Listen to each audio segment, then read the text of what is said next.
Hello and welcome back to the sideboard at the Star City Games Invitational in Los Angeles, California. I am Ruben Bressler and I am joined by Star City Games live commentator, famous podcaster, streamer extraordinaire Adam Prosak. And you have brought something to the legacy portion that hasn't been seen a ton recently. Right, it's not a new deck. It's not a new deck, but it's certainly something that people won't be expecting. Correct. I am playing Storm. More specifically, I am playing the primarily two-color Cabal Ritual-based Storm deck. Right, the main difference between Ad Nauseam Tendrils or Ant and Tess, or the Epic Storm, is Epic Storm has more colors for Auram's Chance and Silence and things like that. So I'm playing the Ad Nauseam version. Basically, the strength of my version is that I get to play basic lands, more lands. I'm a little less explosive, but I have a lot of resiliency to things like Wasteland. I only have 3 basics, may not seem like a lot, but a lot of times you can play a non-basic the turn you go off. And this is probably, I've been practicing this. I was able to borrow the deck from, shout out to Jim Gores. He had the deck on Magic Online, and I streamed it. And that was pretty much the extent of my testing. I streamed for probably like a week.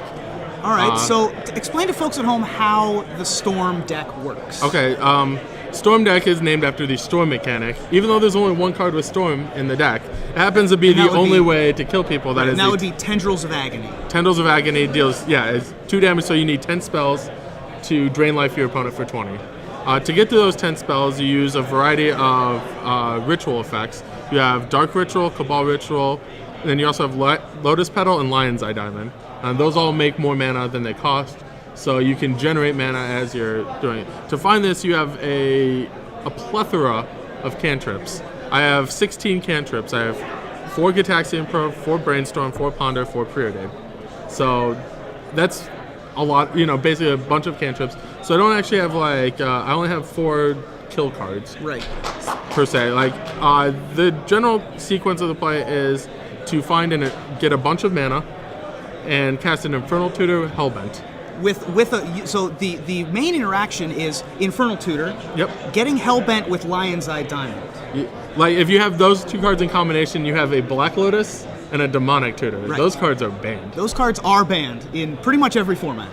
Yeah. And so you play 10 spells. You also have some disruption with Cabal Therapy and Duress. Yeah. Cabal Therapy, very good in this deck, of course, mostly because Cabal Therapy is awesome, but also because you have Gitaxian Probe. Right. Gitaxian Probe is very important. Cabal Therapy, I'd probably play something like Thoughtseize without the presence of Gitaxian Probe.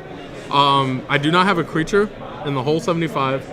So they have to give me a creature somehow, like Terastodon or whatever. Or Forbidden Orchard or something like that. crazy. Yeah, Hunted Horror. There you go. Yeah, so on average, I'm not flashing back Cabal Therapy. Right. However, you just play it, name a card they have, and then you get to see if the coast is clear. It's another way to combine with Gitaxian Probe. Sometimes you Gitaxian Probe, you don't need any of your discard spells. Right. Now, one of the most notoriously difficult things to do with any combo, but especially a combo deck like Storm when you need so many specific spells in a specific order, is sideboarding. Mm-hmm. And so you've got a somewhat interesting sideboard, I think. You turn into sort of you add a 3rd color. You add green. Right. In the main deck, there are basically 2. In the main deck, there's Past in Flames, which is the only red card. But you need 1 red mana, and you can get it. I have a Volcanic Island in the main. I have a couple of Gemstone Mines in the main, but mostly it's from Lotus Petal. Lotus Petal and Lion's Eye Diamond provide red. But I do add a color in the sideboard. Basically, I was looking at, and when I assume I'm probably 80% of the games, I'm just no sideboard. This is a deck I want to play. Enough, sure. But sometimes your opponent plays, Null Rod. Or Counterbalance. Counterbalance is a rough one. And you have Abrupt Decay. Right. Abrupt Decay is pretty much the only good card in the sideboard. For that, I have 4 copies of Abrupt Decay. I have a Tropical Island to fetch. I don't need to put it in the main because I have all this sideboard space. Sure. So just put it in the thing. I have a bunch of cards I have a Caracas to randomly hate on, Iona or Gadok Teague. Big 2 are Gadok Teague and Thalia. for this deck, but like yeah, against a Reanimator deck, it totally gets them too. Absolutely, and you've also got Slaughter Pack to be able to deal with those guys as well. Yeah, Slaughter Pack doesn't deal with like Iona, sure, but it deals with the two hate mana bears, legends, the hate bears, yes. And you've also got Carpet of Flowers. Yeah, Carpet of Flowers is the other card. Abrupt Decay is a card I actually want. Carpet of Flowers is the only productive card in the sideboard. Everything else is reactionary.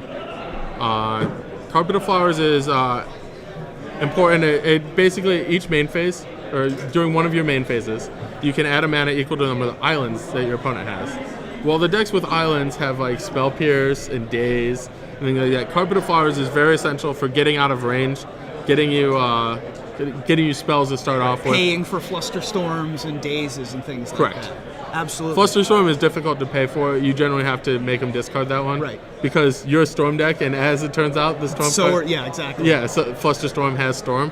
So you've decided that this is a metagame choice. It really is. Sort of. I was at the last Legacy Open I played in, I played Stoneblade. And I got so frustrated losing. I did terribly. I lost to all sorts of like Squadron Hawks and Lingering Souls.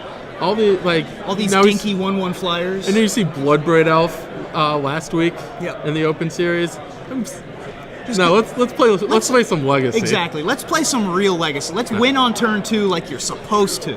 Let's grow up and put on our big boy Storm pants and kill some people. However, the number of times I actually kill on turn 2 pretty low. Sure. But like turn 3, turn 4 is like And acceptable when your opponent is casting Bloodbraid Elf. Exactly. So good luck today. I'm looking forward to seeing some Storm spells cast. Me too. Prosak. I appreciate it.